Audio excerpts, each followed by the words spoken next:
Hello, I'm Jay, owner of Volunteer Audio in Oliver Springs, Tennessee. Today I'm going to show you how to replace that terrible factory radio and upgrade it to one of the Alpine Reinstall radios in your Jeep JL Wrangler or Gladiator. So hang out and watch as we go through the process.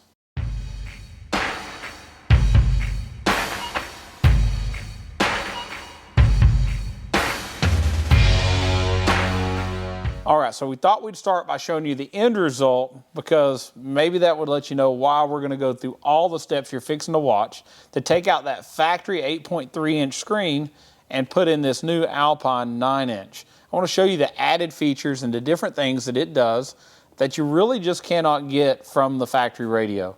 Again, we're an audio company, I'm an audio nut, and this is our demo vehicle. And I know a lot of you are just as crazy about audio as I am. I want to show you why we chose this radio over the other ones on the market. So, first off, it does have built-in navigation. The factory had Apple CarPlay and Android Auto, but this particular model with the 8.3 Uconnect did not have nav built in. A lot of times navigation is not great, but in this particular vehicle, what I really like about it is we can hit this off-road button on our main menu and go back into our nav. Now we have our pitch, we have our roll, we have the ability to record a route, and as we're going through the mountain in our off-road maps, it's going to record that as we go. I'm going to end recording. Wrong button here, let's go back to nav. I meant to go to our nav settings. So inside of the navigation, we have a whole lot of, here we go. Here we got where we can go off-road and we can see all of our off-road areas. We can see places to camp. We can see places to get fuel and points of interest. But you can also find out where all the different places are you could ride with the off-road maps inside. I think that's really cool. It's very specific to Jeep. This was definitely meant to go into a Jeep. Let's go back out to our main menu. Another thing that we have on here that I think is cool is vehicle info. So we have our gauges. If we're running, we're going to see RPM. We're going to see all these other things that we normally would not have. Speed, all their gauges are here in place. We also can see our climate control. So on this one we have, actually we go to run. That way all of this is actually active. So now you see as I change my temperature, as I change fan speed, all that's on screen. I can also do that on screen as well. So we've got not only the ability to see it, but we can do all of our settings. We're not going to lose anything. My Jeep's got heated seats. Right here is where we turn our heated seats on. It's got to be running for that. So let's start it up. Heated seats on and off. I can still do it here from the buttons. I'm going to turn it back off so you can hear me just a little bit better. But you get the idea. We didn't lose anything. All of these features still work. They're visible on screen. They're controlled on screen. We can go in and we can adjust different settings about the car. We can also see things like check engine lights. So your factory radio wouldn't show you that, but if a check engine light's on, you can actually go in and view it from here. We have our PSI readings. We have our battery voltage. So many things that can be done through that iDataLink Maestro part of the setup. Now, let's get into the sound part, the part that I'm really nuts about. So, factory radio did have like bass and treble adjustment. This radio takes it to a whole new level. So, let's go to our sound. We got balance fader, rear speaker, and sub on and off, but that's not really what I'm wanting to show you. I'm wanting to show you this part, the dual HD EQ. So, we have this front and rear sync, or we can do it independent. You can actually use this just like you've bought a DSP. It's got a crazy adjustable equalizer in it. So many bands. So you grab a band, then you can grab the frequency, and you can adjust the Q factor. And with this, we have full capability that most digital signal processors would have. That would be another $600–700 expense over the cost of a radio, but it's built into the radio. So we not only have this amazing EQ, we have fully adjustable crossovers, so we can pick our channel, and we can do this front or rear. We can also adjust our sub the same way, changing our frequency, changing our slope, but we also have digital time alignment. So we can measure out the distance from each speaker to where you are. One thing that I don't like about most Jeeps is the speaker and the overhead bar is just so close to your head that you don't get a good stereo image. With this, you can set that distance. You can set it in inches or milliseconds. As you see here, we can change that to inches. So now I'm just going to measure how far my head is from each one of my speaker locations, type that number in, and it's going to automatically delay it to give us this stage image in front of us, and our sound is going to be so much better. We do still have fader. You still have all of that. So left and right, front and rear. But I think you get what I'm saying. The factory radio does not have this kind of audio adjustment. Later on, I'll make a video showing you how to use an RTA and set this up properly when we get done with our complete build. But it's pretty amazing it has that built into it. We do have Bluetooth built in. Again, Apple CarPlay and Android Auto are going to plug in, but this radio is a larger screen. It's going to be easier to see in the sun versus the factory radio. It has multiple camera inputs where the factory radio only had one. So much easier to tie in aftermarket amps and upgraded speakers, and we know you're going to do that. You're going to take the top off, and you're going to want to hear how awesome it sounds. You're going to have to upgrade things. Now, if you have the factory Alpine system, which this Jeep had, that Alpine system's pretty good. It's pretty pathetic with the factory radio, but when you put this radio in, all of a sudden that sub has more bass. The mids and highs are a lot clearer. They go a lot louder. It is probably the best audio upgrade to start off with. Do the radio if you have the Alpine system. You may find out that you're done and it sounds amazing. Now, I've been doing this over 20 years. I've been trying to make my ears not work the whole time with loud audio systems, and I'm going to want a little bit more. And I'm going to want to show you more when we set up at things like the Smoky Mountain Jeep Invasion. So we're going to have all of our speakers upgraded, and we're going to have additional subwoofers in our system. But keep following along with us. I'm fixing to show you step by step the full disassembly and every step it takes to properly install a radio in your new Jeep JL Wrangler or Gladiator. And just blown away with how good of a job they've done here. You know, we got Sirius XM just like factory. We still have Apple CarPlay and Android Auto, AM, FM. We have an HDMI input, so we can actually view video up on here as well. So just so cool. Quick press buttons here. You can quickly press audio and get to your sources. You can hit navigation and quickly get to nav. Buttons here for everything. And if something is not here that you want to get to very, very frequently, you can hit this star. And that's going to bring up your favorites. So you can actually set favorites on here to quickly get to. Steering wheel controls still work. Everything, every option works just like you would expect it to from the factory, but so much better. So hang out and watch as we put this Alpine radio in. All right, so let's go over all the parts that come with this new Alpine radio. The specific reinstall we're installing today is the X409-WRA-JL. So this was a model that came out first, and there's a new model coming called the i509-WRA-JL also. The only difference between those two radios, so let's go over that real quick, is that the one we're doing today, the X409, has wired Apple CarPlay and Android Auto, but it also has fully integrated navigation. So it has its own standalone nav with off-road maps. That's really awesome if you do take your Jeep off-road. As well, while you're in those maps, you can record your track. So if you take it up where we're at, we've got Windrock Mountain about 5 miles from us. If we were doing trails today up there, we could record our path. And if we got somewhere that was unmarked, we would know how to get back out of there as well. I like that, as well as both units are water resistant. So we don't have to worry about our top being off and getting caught in the rain. And both come with every part needed to install it in your Jeep, whether you have the factory Alpine system or the base model audio system. So let's go over all the components that are going to come in your kit. First, we're going to get this awesome Reinstall panel. This is going to go right where that factory 5-inch, 7-inch, or 8.3-inch radio went. And it's going to change the look of the dash, but it's definitely looks like it should be in your Jeep. It's got the silver accents just like your AC controls do, just like the panel down near your shifter does. It is going to have this huge 9-inch screen. So the biggest option from the factory was the 8.3-inch screen. This is a 9-inch, so it's also bigger than the original radio. It's going to come with your digital camera interface. So if you had a factory backup camera, it's going to have the ability to retain that, and it comes with all the parts needed. It also has the ability to add additional cameras. You can add up to 4 cameras to this unit. So you could actually do cameras on the sides or on the front. So when you're off-roading, you can see without a spotter where you're going.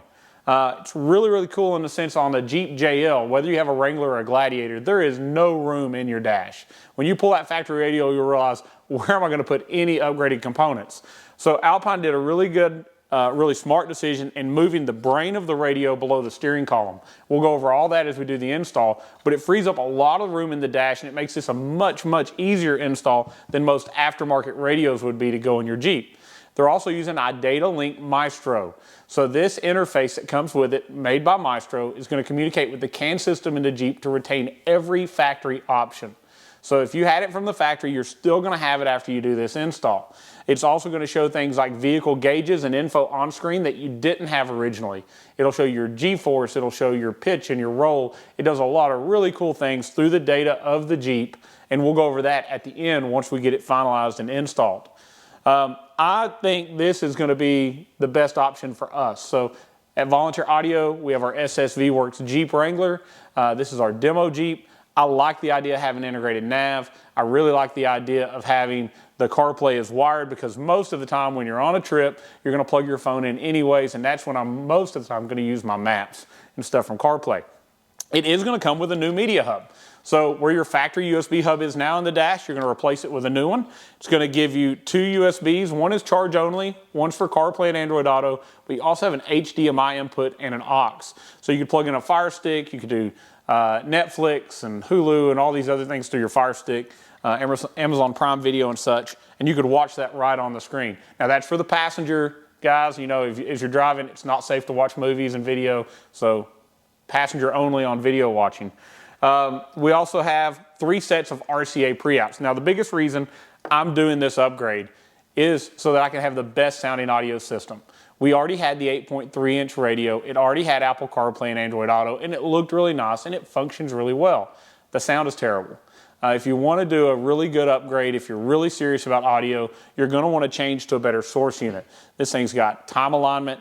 It's got high pass and low pass filters that are independently set front and rear. It has a great EQ, but it also has 4-volt RCA preouts. So all the things we need to have the best sounding audio system are built into the radio. If you decided not to change the radio and leave the stock radio, you would need an Amp Pro or an iData-Link amp retention interface, and these parts are very expensive, and even then you're still limited by what the factory radio can do. So I think this is definitely best for us, and we'll have future videos going over many of the other upgrades we're doing to the Jeep. So every part you need, from camera interface to the iData-Link Maestro, plug and play harnessing, the brackets to mount the brain where it goes, the brackets to mount the main unit in the dash, every part is well thought out.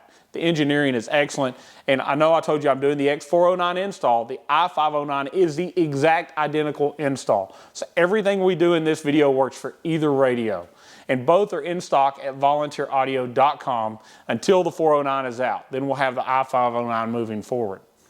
All right, let's get to putting it in the Jeep. All right, so I'm going to attempt to do this installation in the order in which Alpine does it in the instruction sheet. That way, if you get lost or there's a step you didn't quite understand, you can follow along in there also. But the first thing they recommend, and I've not really had this issue, but I can see where it could be a problem, and I don't want you to have this problem, is they want you to tape off around the radio. So later when we put our panel on, there's a metal bracket, there's some metal clips, and if you were to touch the dash with those, you could scratch the painted surfaces. So we're going to go ahead and take some masking tape, just as some precautionary steps. We're going to put it on the upper dashboard around the radio, and we're going to put it on both sides of the radio so that we don't have any boo-boos and get upset and have to buy a panel back at the dealer. All right, so I'm just going to go on both sides of the radio. This doesn't have to be perfect, it's just there for some protection.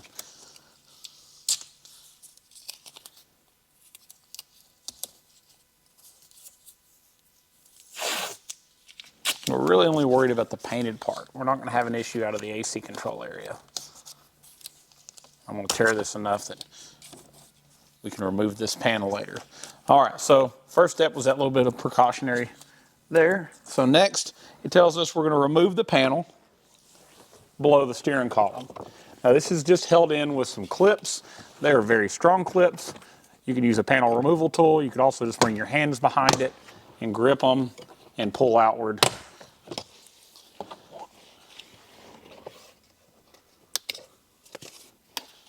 You'll see on the back there are 4 clips. One of mine is missing, probably from a previous removal.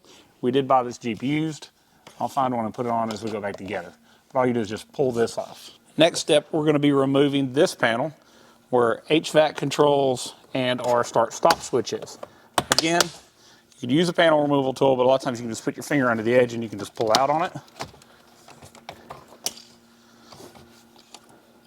Once you have this flipped over, it's going to unplug the connector from the HVAC controls. You're also going to unplug the connector from the start switch. All right, so next step is we're going to remove the radio bezel. It's just got two 7mm or Phillips screws on the bottom. I prefer to use a ratchet. Remove both of those screws.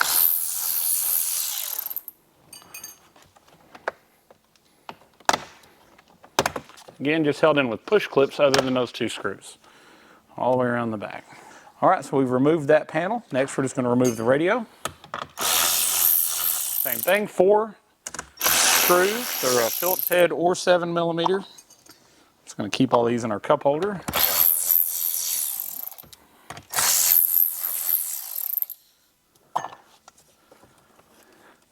All right, so now we're going to be really careful that we don't break any of these connectors. You're going to see there's quite a bit going on back here. We have a red connector here, and I'm pretty positive the red one is our camera input. And we have some additional ones for FM radio, satellite radio, and such. Every one of these, you're going to push the little clip at the top, and you're just going to pull it out. Be very careful, though, because these factory crossover radios, it's very easy to break that off on the circuit board. All right, so I've also unplugged our USB. Same thing, so a little push button you push. Now, a little bit trickier is the main radio harness. There's a button that you push in, and then you slide this lever so it cam lock. It slides over, and you unplug it, set it out of the way. And now's a good time to see, there is no room in here for most aftermarket radios. If you did a full-size double din or something with CD, it would be impossible. And right behind here is heater box and HVAC vents, so there is no cutting this out and modifying it to make more room without really hindering and hurting that HVAC system. We need defrost and we need air conditioning. All right, so let's move over and get the glove box out. All right, first you're going to just lower the glove box down. Now inside the box, actually I'm sorry, on the outside of the box, there's a little arm that you just pop upward and it unclips out. This has also got a picture of this in the directions. And then push up on the dash that lets your glove box lower down and just pull that out. All right, so now we're going to get down here underneath the steering column. And this is where our radio is going to end up mounted when we're done. Now this particular Jeep has a bunch of options. It has the factory Alpine system. We have the factory power inverter. So there's several things that are here that may not be on your Jeep. If you don't have factory amplified and you don't have power inverter, you're just going to have this little black box under here. And depending on options, it may not be here either. And it kind of goes over that in Alpine's directions. What I'm going to do first is I'm going to actually unplug the little box that's underneath here. There's a couple of electrical connectors. I'm going to unplug because we're actually going to unbolt this section. We're going to take it out because it's going to get replaced on our Alpine brackets that they send out. There's going to be a couple 8mm on the bottom bracket for this. I'm going to go ahead and remove those.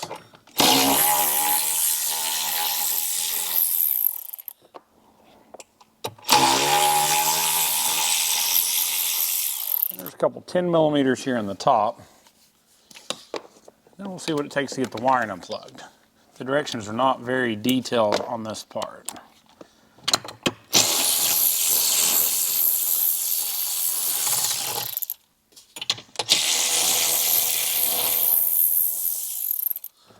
We've done a few of these so far at our shop, and this is the first one I've done that has the power inverter, which has made this a little bit different. So the wiring harness is actually clipped to the side of this bracket, so I'm going to go ahead and unclip that. Now on our Jeep, we've got a taser installed, so we can change some of the factory options, and it's plugged into this. It would normally, I don't know what that plug-in normally goes to. I think it's, I don't know, not really sure. I didn't install the taser. That's what's plugged into that side of it. We'll get to the back and unplug this. I think this is the inverter.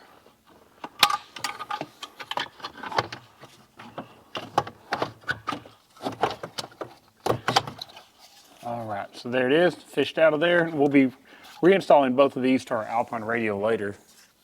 Set these bolts aside and we're going to move to the top and get ready for our GPS antenna and our microphone. All right, so now we're going to remove a couple panels. We're prepping to put our microphone up here. Alpine says that's the best location for it. I agree. With the top off, the wind's not going to affect it there.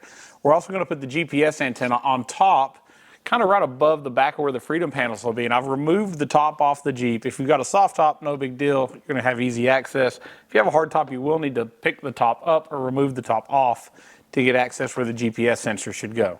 All this is outlined in Alpine's directions. But our next step is we're going to remove the caps and the bolts on this pull handle. I just use a very thin-edged panel tool to get under behind, pop those loose. The directions say there are two 8mm bolts. It's not, it's two 10mm bolts. So we're going to go zap those out. You may run into little variances from model to model that they change the size of that bolt.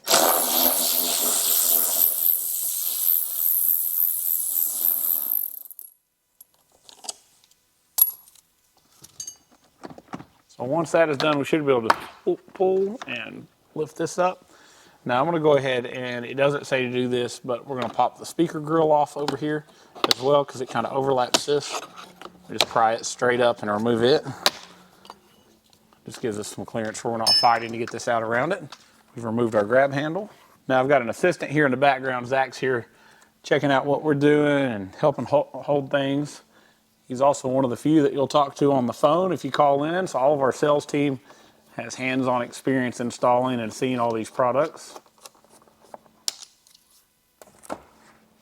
I'm taking a T20 Torx. I'm just removing the two bolts at our sun visor.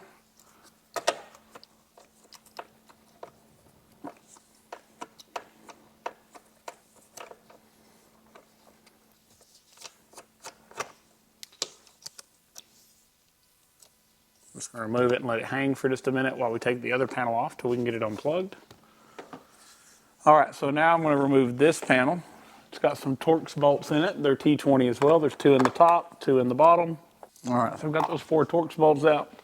Now this panel is just going to unclip and come off. That's going to show you here where you can unplug your visor and get it out of the way.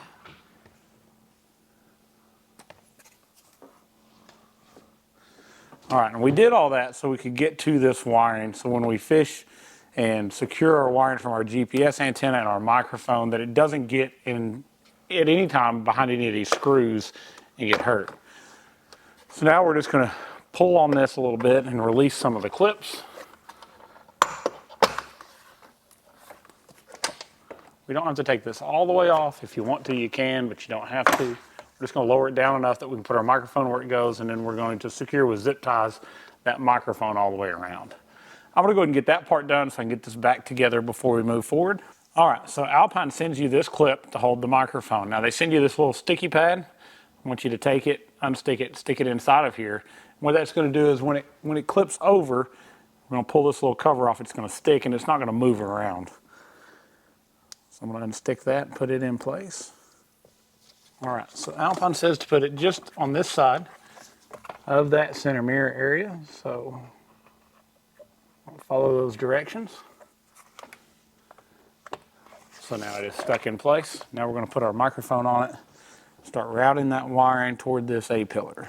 So if we look under here, we notice there is wiring coming from the mirror and elsewhere all the way down through here. And we're just going to route our microphone wire up into that, and we're going to take a zip tie and we're going to secure it to that original wiring.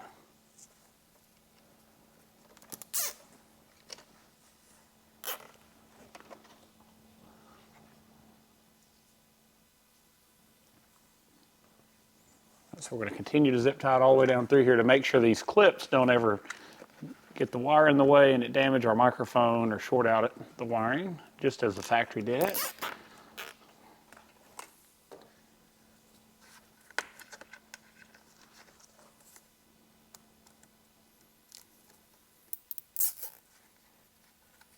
I'm going to put however many are necessary to make sure that the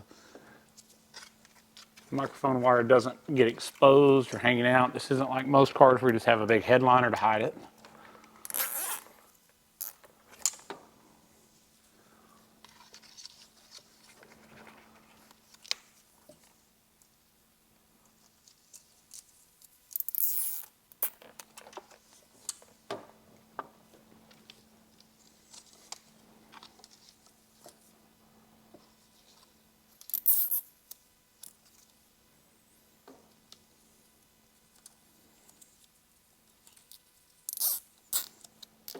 All right, so once you have all your zip ties in place and they're all secure, come back with a flush cutter and definitely cut each one of those zip ties off flush.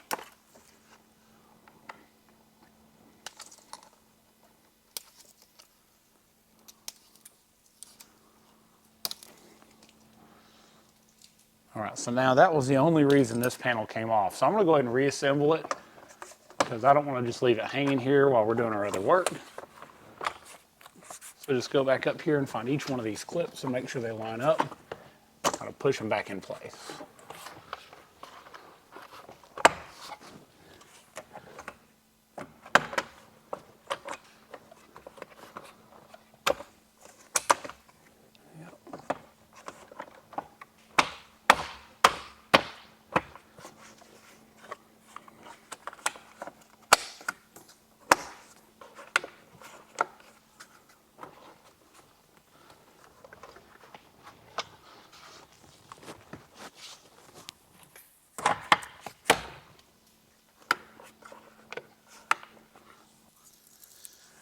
There, you're probably gonna come shoot down this way from up here.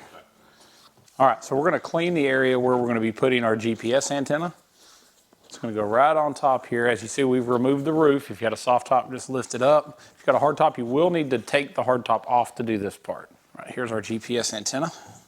We're just gonna stick it right back here where we've cleaned already. It comes with these little self-stick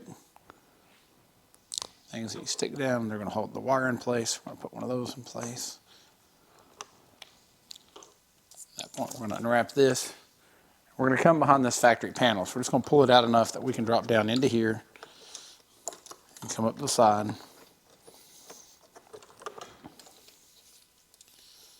And from this point, we're gonna go to the inside. I'll show you how we route it up the side here. Just gonna come in here with some isopropyl alcohol. We're gonna clean the area where our wire is gonna run because we're gonna put a couple more of those self-stick items to hold it. I think it comes with 3 of these. I'll put 1 overhead, I'll put 2 here. And all I'm doing is making sure my wire stays where it's supposed to till it gets to the factory wiring. Then we're going to be zip tying it in place from there down with our microphone.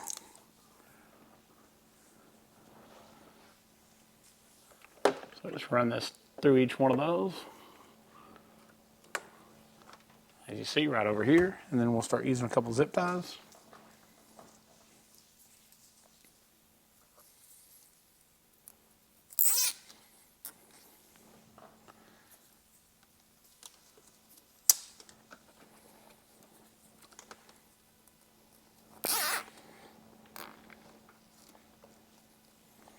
All right, now we're just going to zip tie both of them on down the A-pillar.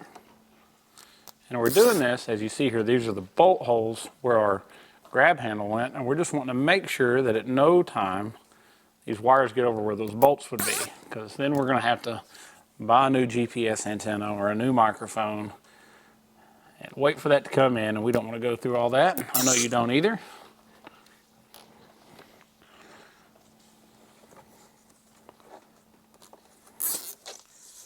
We do several other radio brands as well. These are really good steps to follow no matter which brand of radio you're installing in your Jeep, because these are the correct locations to put these where they're going to work their best. We don't want to hide that GPS sensor in the dash because there's so much metal and so many things there that it could get poor reception and your nav wouldn't work well. All right, let's move on to the next step. All right, we're going to go ahead and do a little bit of reassembly before we take any more apart. Let's get that visor there for me. We're going to go and plug the visor back in before we put this piece on.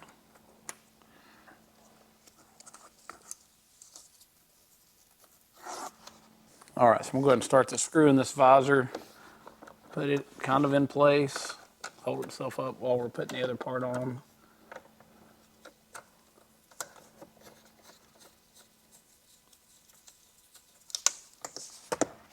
Get over out of my way for a minute.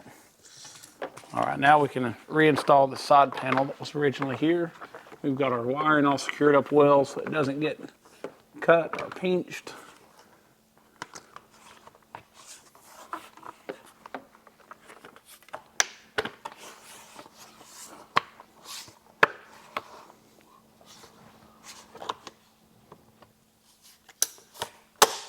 All right. snapped in good.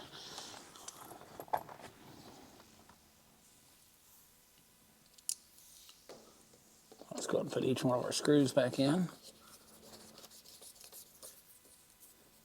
There's a lot of steps to this, but none of them are really hard. It's kind of time consuming if you take your time. Should have no problem getting it apart, getting it back together. And the key is take whatever's in your way out of your way. That's why we're removing all these panels, because you will fight and spend a lot of time trying to run wiring around them and not do as good a job.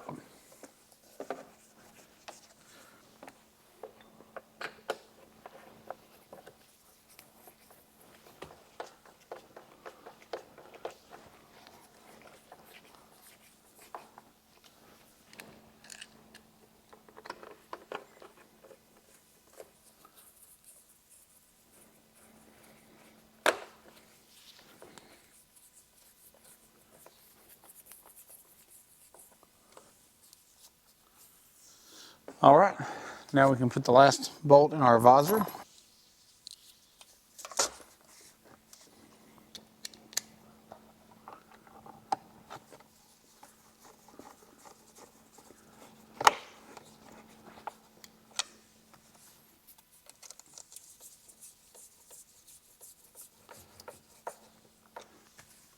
All right, after just running that wiring just around the edge of that, we can go ahead and put our panel back on. It has our grab handle. Put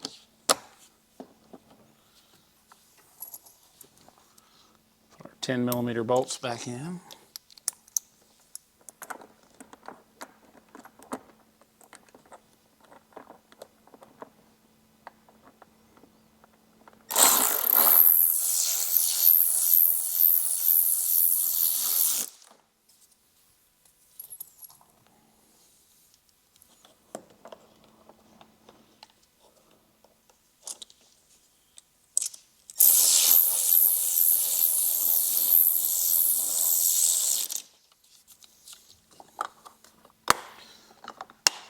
All right, so we've got that much back together. Now we're going to do a little bit more disassembly. All right, so we skipped ahead a little bit in the directions after disassembly, because I think after we remove these parts, you might as well put your GPS antenna, your microphone, and put them back together. Just keeps less things to be here to try to keep up with. So the last step in disassembly is removing this center panel. It's where your power window switch and your media hub is. It's the correct size here. It's a 7 or a Phillips screw. And after that point, you just pull. I know it sounds scary. It's just a bunch of plastic push clips. Unplug each one of the items that are in here. We've got our 2 USBs going into the top of the media hub. We've got the plug-in for the cigarette lighter to unplug. Now, most all these plugs are going to have a little tab on them that you just push in. Once you've pushed them in, they're going to let you release them. Some are a little stronger than others.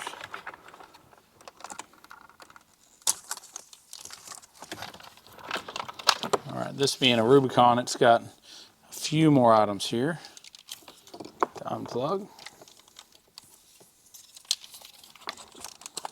All of our aux switches. Now the power window switch has this red tab. You're going to have to push it over before it'll let you unplug it, and then you push down on the big tab. Now we've got this out. And the reason we took this out is we're going to be replacing this hub with the new one from Alpine that has our HDMI.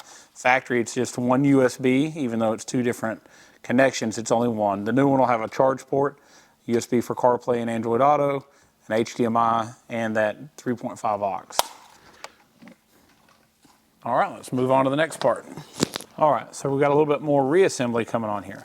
So I have our plug-and-play harness. This is really nice. It's actually in conjunction with Alpine and iData. They've built this to make this very, very easy.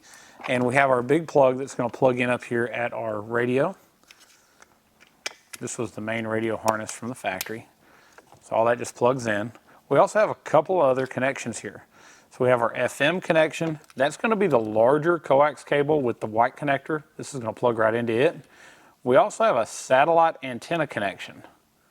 So let's see, our factory satellite antenna is going to be this one here that is blue in color. We'll plug it in there. So blue to turquoise This black FM connector is going to go to the white connector. There's a couple additional ones here for satellite or GPS, and probably also has something to do with the Uconnect system, but we're not going to be using either one of those. So you'll see a bunch of additional connections on here. These go to the Idatalink Maestro module. The first step in the instruction shows you how to go to Idatalink's website to make a user account, and you're going to plug that little module into your computer with the supplied USB cable, and you're going to tell it about your Jeep. You're going to tell it if you have the factory Alpine system or not, what year it is, if it's a 2-door or 4-door. You're going to look at the buttons on your steering wheel and tell it what kind of steering wheel controls you have or don't have, and it's going to set this module up and program it just for your Jeep. So that was a step that we did earlier. It's not something we're showing because I'm not going to go on the computer and download the software and go through all those steps, and the directions are really good in the manual.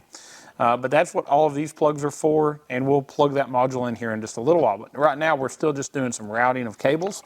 I wanted to tell you what those were. Now also, you'll notice there are 2 connectors here for speaker wires. Speaker wires, your fronts are going to be the white and the gray plugs. The rear are purple and green. If you have a non-amplified system, you're going to leave it just like you see here. If you have the factory Alpine system, or you do have an amplifier in any Dodge vehicle, you're going to reverse these. The reason you're going to do that is the Alpine system only uses rear input. The factory amplifier only uses rear input and uses data to actually change and do fade and such, which this will still maintain through the module. But because it only uses rear input, and our new radio only does Bluetooth calls through the front, you would actually unplug these 2 connectors and you would swap them. So you'd plug the rear to the front and the front to the rear, and that is in the directions. I just don't want you to miss that step. It's a little confusing. You wouldn't think that would make sense. But the reason is so that your Bluetooth calls will be heard in your Jeep. One good thing about that is you're going to hear them in the entire Jeep and not just that left front speaker, because from the factory with this radio, it was so hard to make a Bluetooth call and hear anybody with the top off. So that's going to help that as well. Now, what we're doing, I'm going to swap these back because we're actually bypassing that Alpine amp. We're putting 2 new amps under the seat. We'll talk about that later in some later videos, but we're going to add some really serious power to this. All right, so now this is a CAN data connection. Now, we removed our glove box earlier, and if you look down there at the glove box, there's a big green block we're fixing to go to, and we're going to plug one of these in so we can get data from the Jeep. So this part of the cable is going to run behind the glove box. This other part is going to run to this side of the dash and down to where our radio is going to go. So I'm going to start fishing that down, and we'll get it pulled out where it's got to go. So what I've just done is I've took the harness and I've went between this aluminum chassis and the AC vents, and I've started pushing it toward this direction. And I've got each plug fed there. What I'm going to do now is I'm going to go down underneath, shine a light up, and grab those and pull them out the rest of the way. All right, so I just want to take a second and go over how this routes down. So you've got to feed the main harness that goes to the radio straight down through till it comes out under here.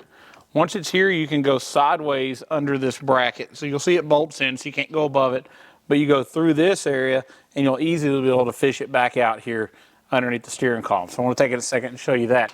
I'm fixing to do the same thing. I'm going to feed this one, which goes over that can block straight down, and then I'm going to go sideways into the glove box area. So not very difficult if you know where to go with it, but there is so little room in these dashes. As you see here, there, I just pulled it to the bottom. And this is off of our radio harness, and it's going to run over to our glove box. So the same thing, I'm going to come here in between the bracket that holds the HVAC system, underneath where it bolts to it, so there's some clearance for the wire to run through. Just going to push it toward the glove box. And I'm going to go to the other side and find it, pull it on through. All right, so I found the harness with my hand. Now you got to be careful, there's some plugs on it. Make sure it's not hooked on anything so you don't break it. There's my harness. I'm going to plug it on, bring it on across.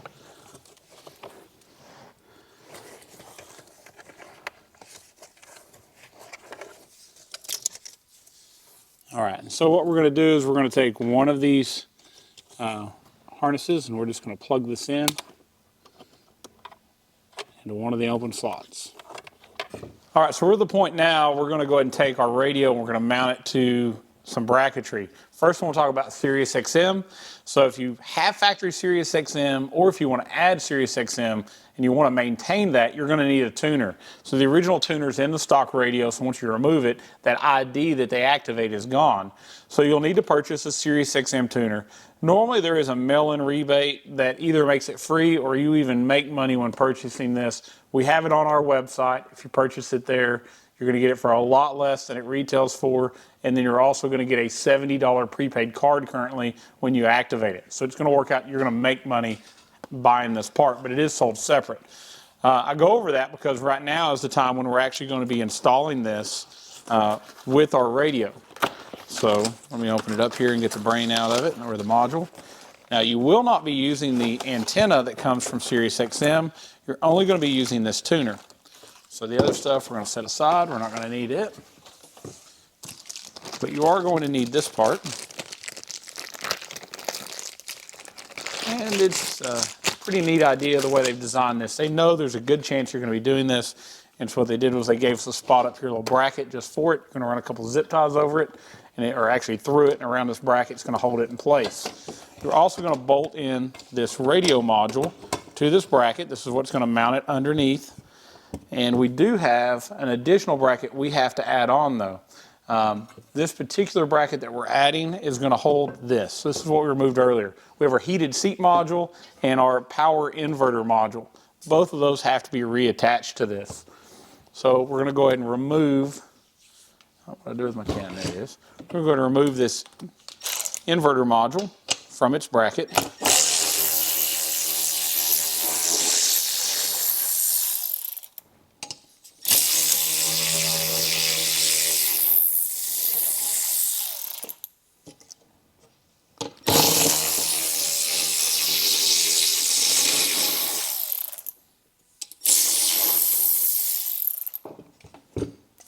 All right, then somehow this is going to go back on there. So let's get this oriented correctly. All right, so anyways, we'll take a second and read over this, make sure how it goes. The first one I've done had the power inverter. I've done the other ones before, but what it does say is to take the old clips off the old one. And if you have a Wrangler, which is what we're working on, you're going to use these two holes, and you're going to install these two clips. If you've got a Gladiator, it's actually all three holes are going to be used, and they're actually marked on the instructions.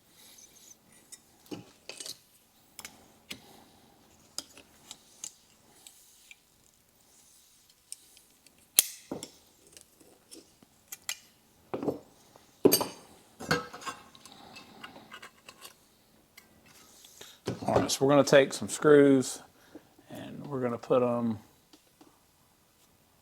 so the previous directions say that we're going to put them in on this side first.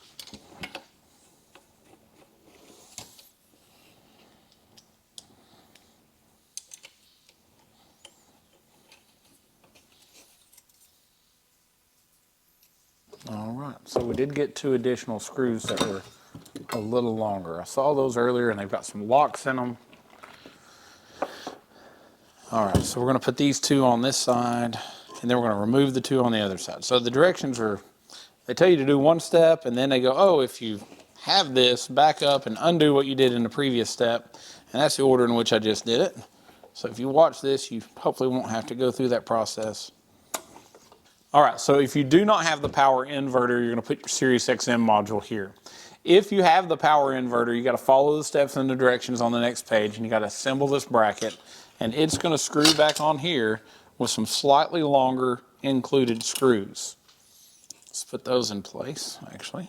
Got one on this magnetic tip screwdriver already. Here we go.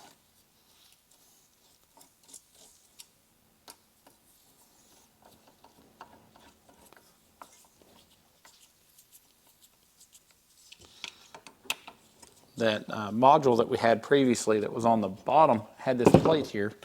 It's going to clip in underneath the radio. It's pretty cool. So it just slides in and clips in. So now it's got its place back where it goes. And you're going to take the inverter, and if you look at their pictures, it doesn't sit on here straight. It is a little crooked when it bolts in, but it does bolt in the 3 holes as it looked like before. So it goes like that.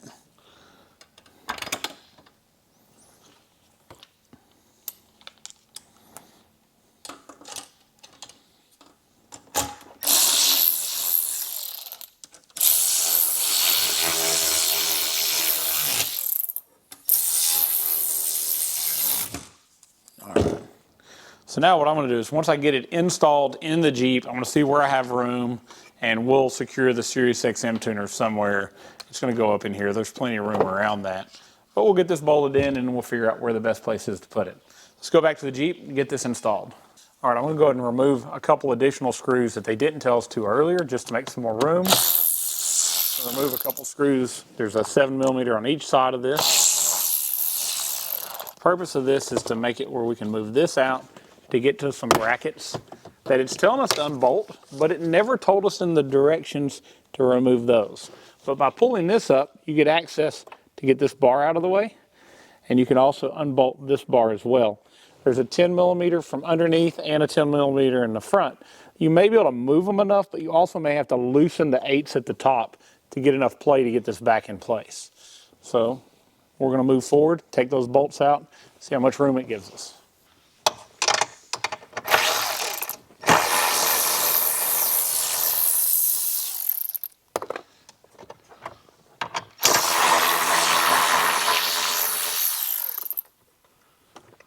That may give us enough room, but if not, we'll loosen the other ones. So there is also a vent. It's very hard to see, but it runs down to the top of this. There's a little plastic push clip that holds it in place. I'm going to pull that clip out just to make more room to get this in, and we'll put it back in once we're done. That's going to allow this vent to just kind of move out of where it is. There's a lot on this to try to fit through this hole.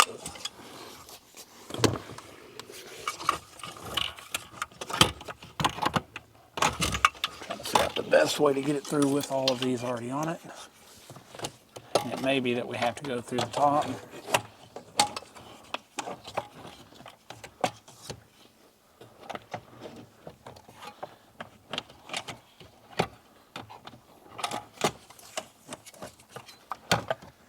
So let's check our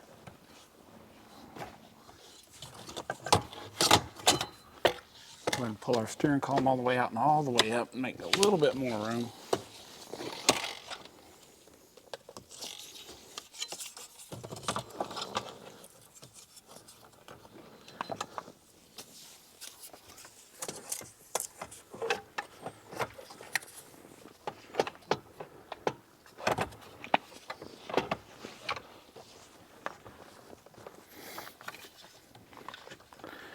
Kind of like a jigsaw puzzle. I'm going to pull this bracket out a little bit. Since we unbolted it, we can just pull it forward. Doesn't look like we're far from making it in.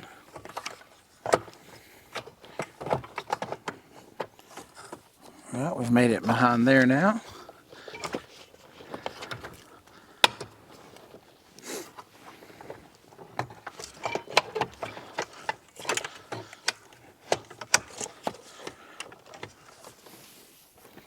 Just got one little ear. If we can get it over, it's going to drop down in and everything should fit in.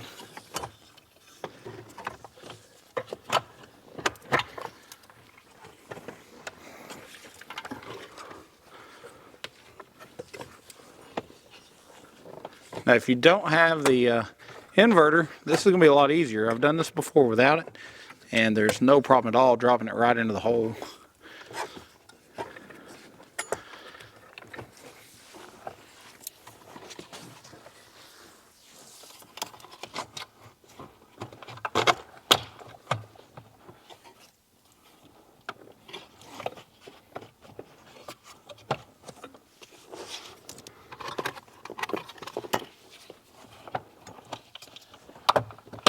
Alright, good deal. Finally got past that one ear. Now we're just going to rotate it around.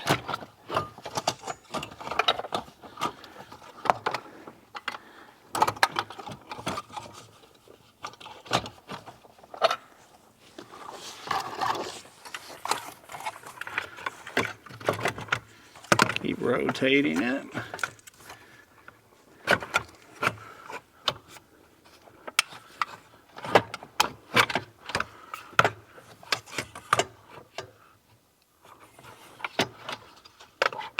You know what? Probably be easier to leave this off till you get to this part done and then snap it back in.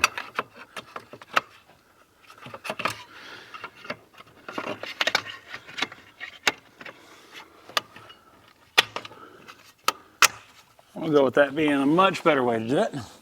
So just leave your heated seat module off if you have the inverter till you get it in. The last one I left it in, it was no problem. But a little less room with the inverter. All right, so now we're gonna wanna make sure that you plug that inverter module back in. So do that while it's still loose and you can get to it. All right, so after much struggle, it is in place. We also found the plug to the inverter. I've got it plugged back up. I'm going to put the 4 bolts that Alpine gives us to hold this in place, and then we'll plug in the heated seat module. All right, they're going to send you some new hardware. There are some very coarse threaded bolts that are designed to go into the aluminum here at the bottom.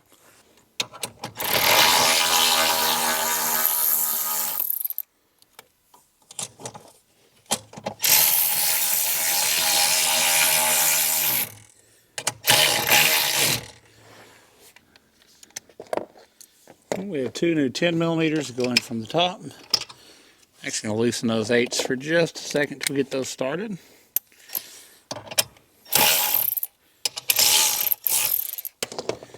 We get a ratcheting wrench for this because the socket just won't fit in. You could use a regular wrench, but it's going to take a lot longer to tighten them up.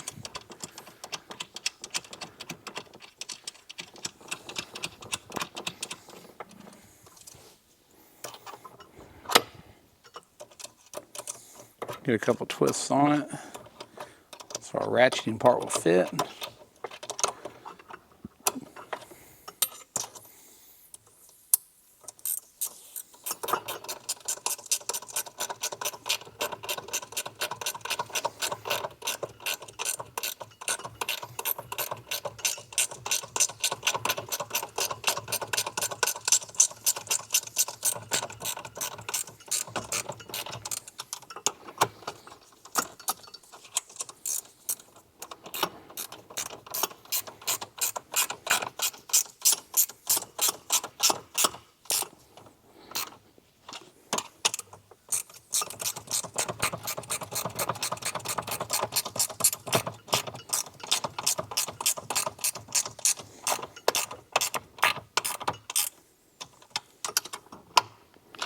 All right, so we got those in. Now I'm going to retighten those 8s that I loosened earlier.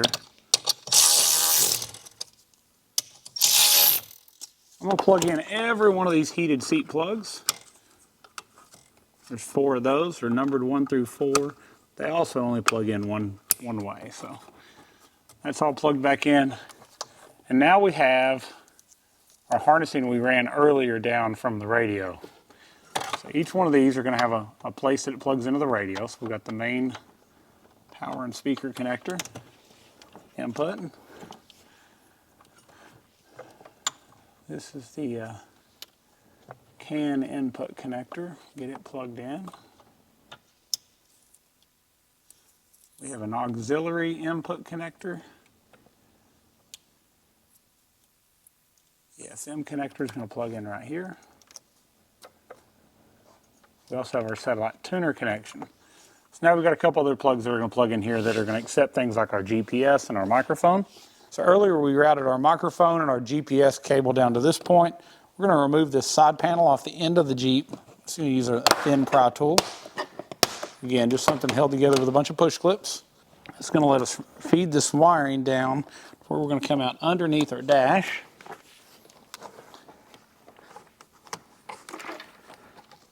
I want you to bring it down in behind that OBD2 port. That's the connection where you hook a computer to it and feed them over top of that wiring.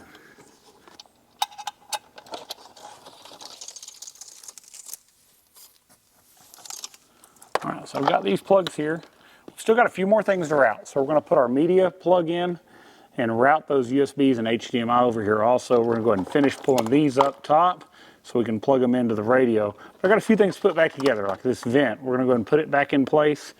That way later on, as we get more wires in here, they're not interfering with it. So I'm going to go ahead and do that next. All right, so we're going to put our speaker up here. This little speaker comes with it. And what it does, if you have park assist or any kind of warning chimes, they're going to come through this speaker. So as you back up or forward and those parking sensors detect an object, this is how you're going to get that sound. So it's just this little speaker. Clean that with alcohol. And we're just going to stick it right up here. Now next we're just going to route this wire right up into the radio cavity. All right, so Alpine sends us a new media hub. I'm going to show you how to change that real quickly. So on the back side of this, you'll notice there's just a couple little push tabs across the top. Same thing across the bottom. If you just take your finger and push those in, it's going to release that so it'll come out the front of this panel. That easy, it just comes out. Feed all your wiring through the hole.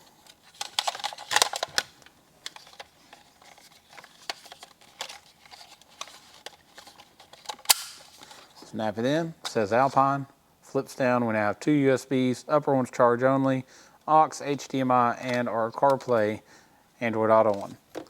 So now we're gonna have to route these. Now there is another step here. So we have a factory USB that is down here, and it comes with an adapter that plugs into that that's gonna power up our charge only one. So I'll have to plug that in as well.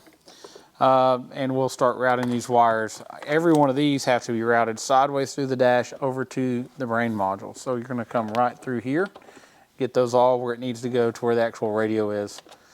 And we'll catch back up there here in just a minute. All right, so before we move on to routing these, I want to show you this. So you take the gray USB adapter I just spoke about, you plug it in the factory black port. It's gonna lock in. You're then going to plug that into one of these USBs.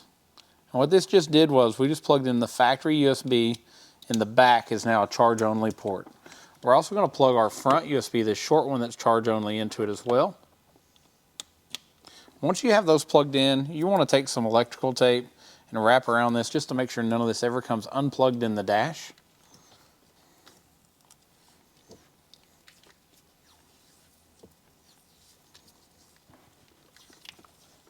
Don't want to have to pull it back out just because something quit working. Now this isn't going to allow those rear USBs to be connected to the radio, but it is going to allow them to charge. The only one that's going to do CarPlay and Apple CarPlay and Android Auto is the front USB. So once you get that plugged in, this is going to route up in behind here and come out at the top. And this is going to plug into your iData box, your module. And that's actually going to feed the current for the charging of those USBs. All right, just like that, we've got it up here to the top, and we'll make sure and plug that in here in a few minutes. Actually, as you see here, see we have a plug that says aux power, and aux power is going to plug in there. And now we're connected, and we're going to give power to those USBs. All right, I'm going to route these through the dash. We'll pop up down here in a minute, back down at the radio, showing you where each one of these plug in. All right, so I went ahead and got our camera harness, and I plugged it in where it's supposed to go. We just plugged our USBs in here. We've got a few more cables left to route. And it's definitely easier to route them down this way and then to the side. But this is the one that goes to our display, so we're going to do it. I'm going to show you this process so you make sure you get all your cables here before you go to put the radio in.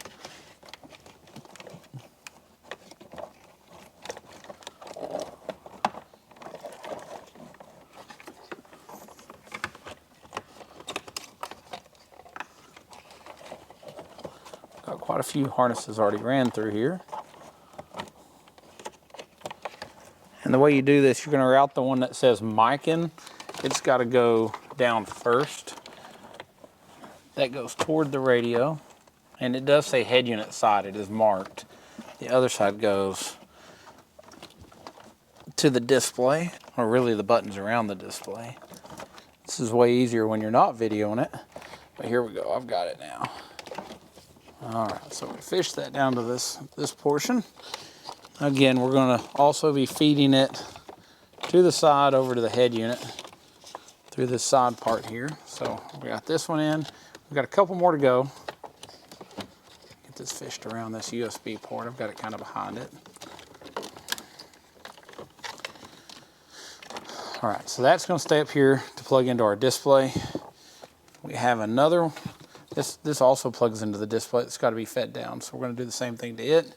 All of these extra remote out and camera triggers and DVD remote and everything, it's going to go toward the head unit.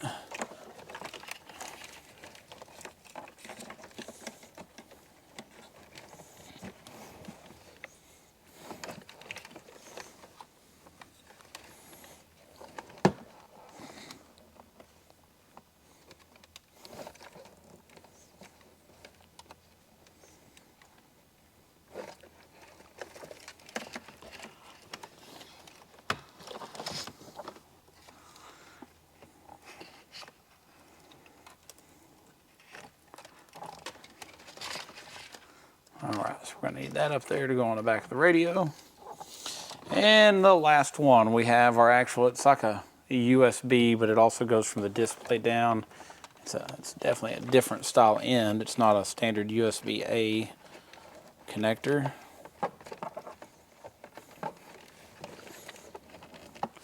This allows this display to be remotely installed from the rest of the radio.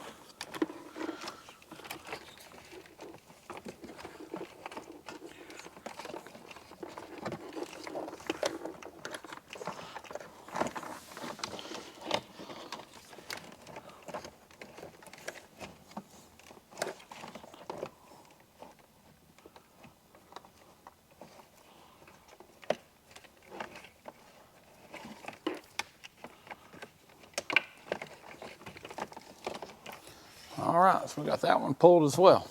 So we just pulled these 3 connectors. We want to leave us a little slack up here for now. We're going to pull the other part to the radio, and we'll pull the excess back up here so we have room to get our radio in and out. So once I get those pulled sideways, I'm going to go ahead and snap the media hub and everything back in place, and we'll plug all this in at the radio. All right, so we're going to take our Alpine camera module. Let's go ahead and connect it up. So we're going to be taking the red connector, whichever red connector this plugs into this one. It's this one. Nope, sorry. This red connector. 3 red connectors in here. And we're going to make sure we line it up where it goes in correctly. All right, so there's our factory camera plugged in. Now we've got a few other things. There's some dip switches. Don't mess with those. Leave them alone.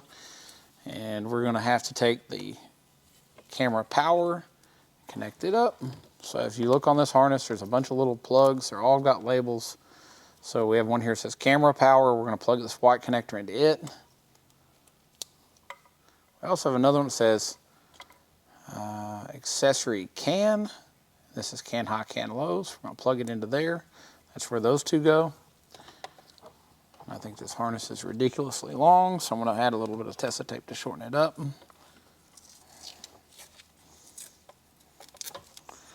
All right. So next, they send you this camera adapter. It's going to plug into this white connector. It's on that same lead though. You see where it says accessory can, camera power. That's where you're going to plug that in.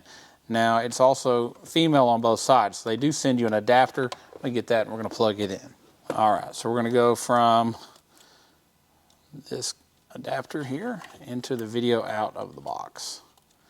And at that point, we've got our camera connected, and we can take this portion and just kind of stick it up here in the dash. I mean, you're really not going to get it completely out of your way, but we're going to try to kind of move it to this left side. Just make sure everything stays plugged in as you stick it in the hole. Our radio is actually a screen way out here, so we've got a little bit of room. Next, we're going to go ahead and plug in our Maestro module. So this is it. We got to get all the plug-ins related to this plugged in, or none of this is going to work later. We have this bigger power connector. Plug it in. Is that the right one? Yep. Sometimes I just don't get them lined up perfectly right. There we go. Plugged in. Green connector next to it. It's a black 4-pin that goes in here.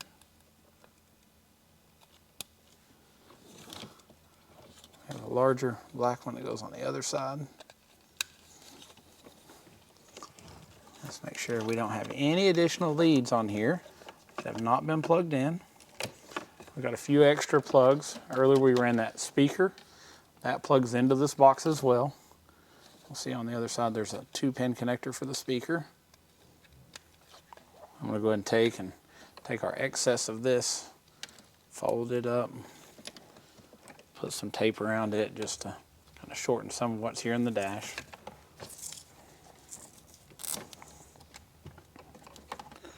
All right, so these 3 plug into our radio. This one plugs into our center panel here.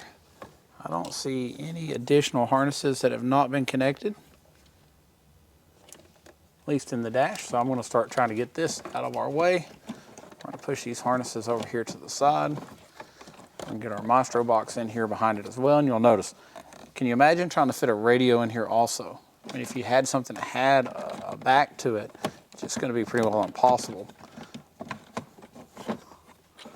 But now we've made all of these things are up in here, and hopefully we have enough lead left on these to plug them in. I'm going to go ahead and plug those in before we move down to the bottom so we can get that excess if we need to pull it up or down. So let's move over to the bench. We'll go ahead and take our display, hook it to our bracket so we can plug it in and get it here mounted into our dash. All right, so we're going to set our display module just face down. We're going to take our metal bracket and we're going to line it up. There's 4 holes on the back that it lines up with. Take the included screws and just screw this together.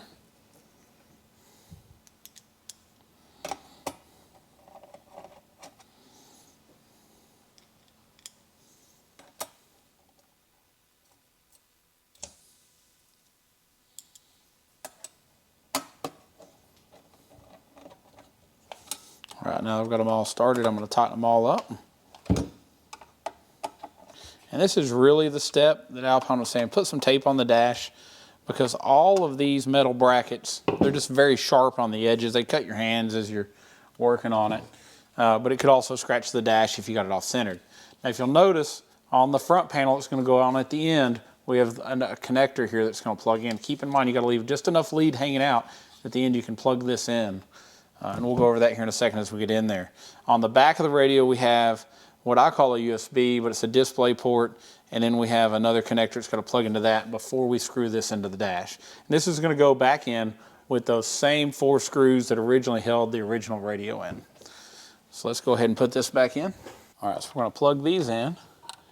We have our display port in the middle, our USB as I call it. Now we're going to stick it in here, and you're going to see it lines right up with our 4 original holes. And I've left enough room here to plug that last panel in. So I'm going to go ahead and start the ones on the bottom.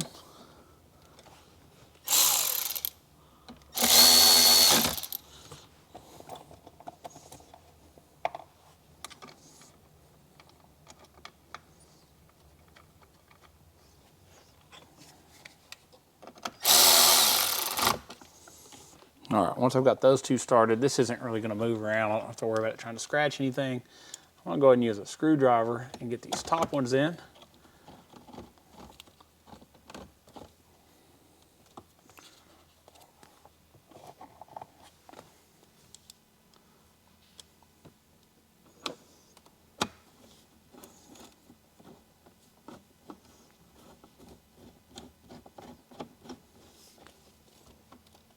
Make sure both of those are good and tight. We don't want any rattles later.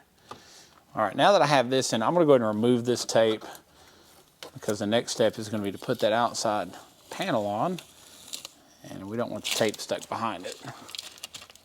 As you can imagine, these metal pieces are what they were worried about scratching. It's now secured and in place, so we don't have to worry about that happening now.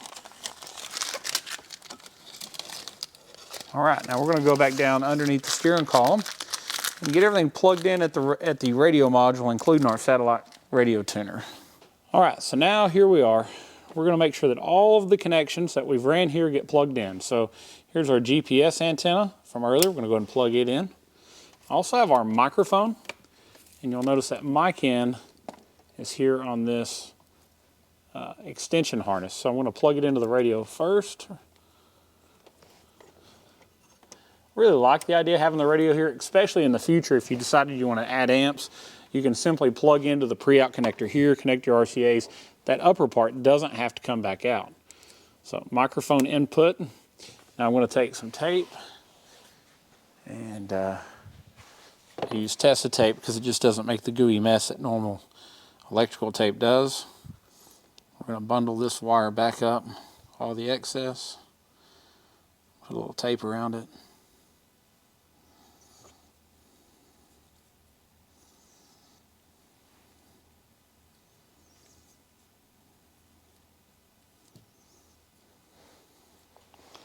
So this is a completely plug-and-play setup, but as you can see, it definitely is time-consuming. But anything worth doing is worth doing right. Take your time, take these panels off, get things out of your way. It's not that it's that difficult, more than it's just time-consuming. The hardest part is going to be fishing those wires through the dash.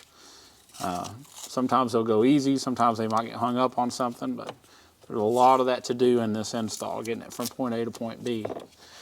All right, so our microphone is plugged in. Now we've got a couple other connections. Now, I'm not going to be using most any of these. So what I'm going to do is I'm going to go ahead and put some tape around it so they're not just loose here in the dash. These would have been remote turn-ons and triggers for different accessories that we're just not going to use.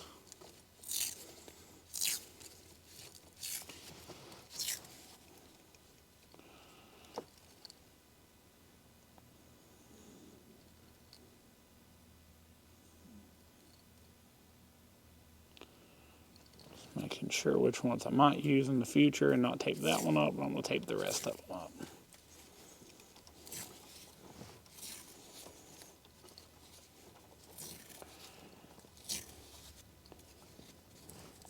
Just going to keep those from being loose down here. All right, so now I'm going to plug that in. It's the remote in. I'm also going to have to take our display out cable and plug it into the port at the top of the radio here. I still think this is a great place to put the radio, because really, what else were you going to do down here? There's not much else that could be done with this space.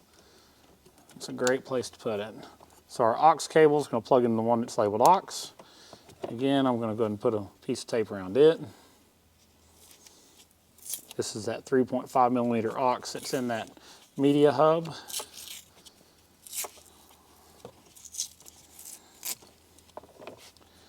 All right, so I do have a USB and I have an HDMI. Both of those are labeled up here at the top of the box. I'm going to get those plugged in. These are important that they get plugged in well and they stay that way.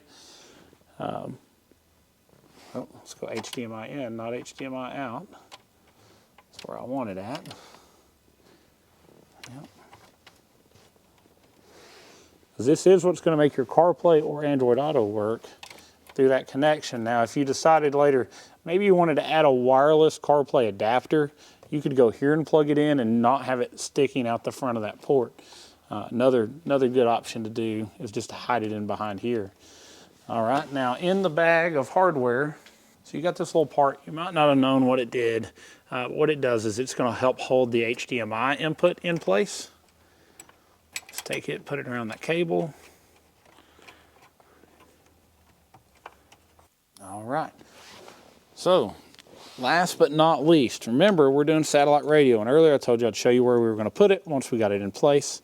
So once all the cables are in, this bracket that is holding now that inverter module has an area right here in the front that'll be great to put our Sirius Xm tuner. The Sirius Xm tuner is going to plug into this port, and then we have our satellite antenna right here. So I'm going to go ahead and put that in. All right, now I'm going to kind of eye out and see where I can put it. Yeah, if I put a zip tie through here,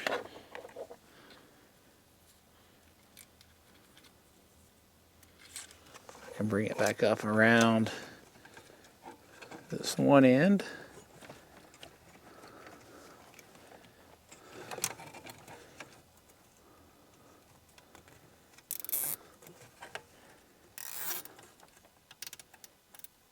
I'm good with that, and I'm going to put one on the other end.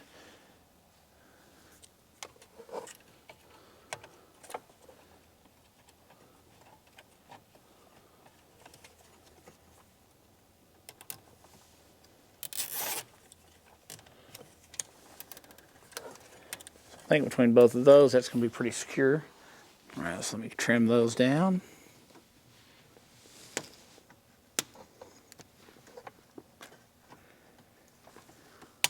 All right, so I'm going to plug the satellite antenna into the end of it. And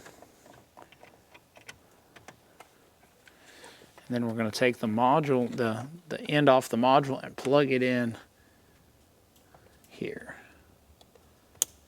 That's going to click in nice. All right, so now we're at the end where all we got is just some wire management. Everything is plugged in. I'm going to take some zip ties. I'm going to pull all this wiring across. I'm going to wrap it around it. I'm going to make sure it's all up and secure, that it doesn't get anywhere. And we got a few more bolts to put back in. You know, we had these little metal brackets we unbolted earlier. Let's go ahead and put those in place before we zip tie it to make sure we don't put something in the wrong place.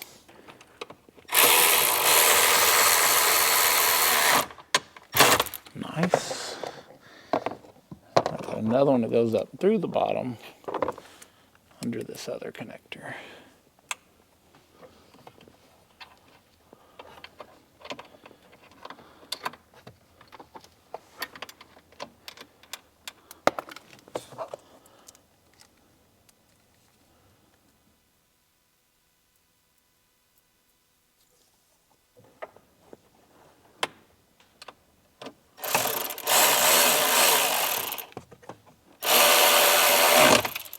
All right, a few zip ties away from having this part done, and we'll be right back.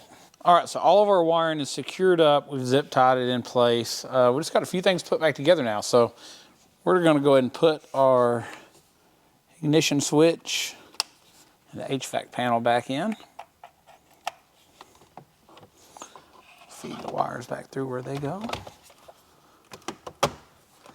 Very, very simple. All right, so now we have our buttons and our surround. Like I said earlier, I left enough room to be able to plug that in.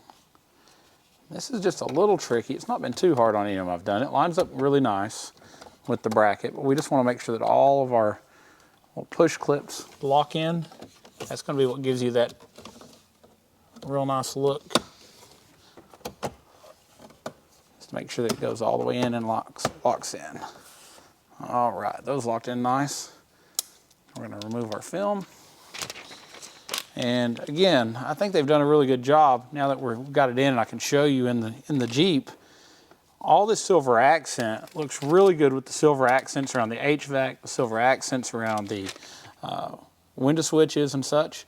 It very much so looks like it would have been factory installed. We got the silver around all of our vents, silver on the steering wheel.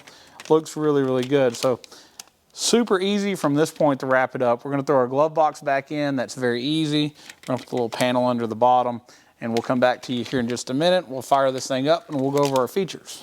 All right, so I'm very excited. Normally I'm excited because I got to do your install, and I get to see your reaction on your Jeep at the end. I hope that this video has encouraged you to take on a project like this.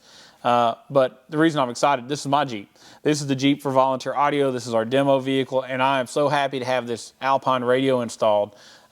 This is the 409 WRA. There is going to be an i509 that we're going to have available as well. This one has the off-road nav. I thought that was going to be awesome. I wanted to have that in here. Also water resistance. But I just want to thank you for watching the whole video. I'm not going to repeat a lot of the things I said earlier, but thank you for watching. I think it turned out great. I'm so happy that I've got it done. And if you want to do this to your Jeep, just reach out to us. The radio is available at volunteeraudio.com.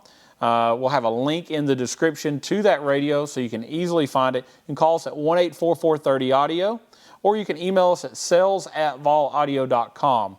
So again, thanks for watching. Please subscribe to the channel. I'm going to do many more videos on how to upgrade the audio in your Jeep, whether that be a Wrangler, a Gladiator, a JK, a JL, whatever it is you have. Subscribe so you can see those future videos. If you have a question, something, just send a comment right below. Comment on this video. I'm the one that checks all of them. I'm Jay. I'll respond back quickly, try to answer it to the best of my ability. Again, you can also email us at sales@volaudio too if you don't want to comment here on this video. Thank you for watching. Like the video, share with your friends, tell them about us. And if you think this is more than you want to do, and I hope this encouraged you and you saw that maybe it's time consuming, but nothing about this was too hard. And if you just take your time, you can get through this, especially with a good step-by-step video like we just made. But if you say, you know, I don't want to do this, it's not in my wheelhouse, come see us. We're in Oliver Springs, Tennessee. We're just about 20 minutes west of Knoxville, not far from the Great Smoky Mountains. It's a great place to come visit. We've got great places to ride. Call us, set an appointment. We'd love to meet you. We'd love to get your Jeep taken care of, and then you can enjoy the wonderful area we live in and go on some of these rides when you're done. 5 miles from Windrock Mountain, great place to go. Get some of those badges of honor and do some of the trails up on Windrock with your Jeep while you're here. Thank you so much. I hope you have a wonderful day, and God bless.